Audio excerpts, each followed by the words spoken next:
আন্তর্জাতিক মাতৃদিবস উপলক্ষে আজকে আমার নিবেদন কবি শুভ দাশগুপ্তের কবিতা মা।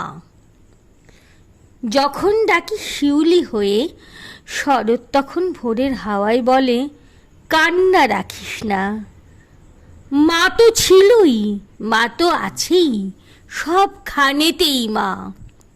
যখন ডাকি মা, সহস্র চোখ বিপন্ন মুখ দুহাত তুলে বলে, বাইরে খুঁজিস না। ব্যর্থ জীবন, ক্লান্ত জীবন, পাশেই আছে মা। মা বললেই স্নেহের সকাল, মা বললেই তৃষ্ণার জল, মা বললেই ছায়ার আঁচল, মা বললেই দুঃখ উধাও। যখন ডাকি মা, মন্দিরে আর গির্জায় কিংবা মসজিদে সুর ভাসে, একই তো সুর না?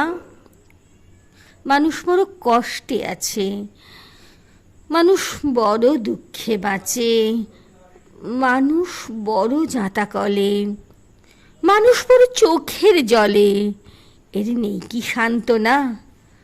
দূরের থেকে মা তখনই উঠে আসেন কাছে, শিয়রে হাত রেখে বলেন, আমি আছি না? যখন ডাকি মা।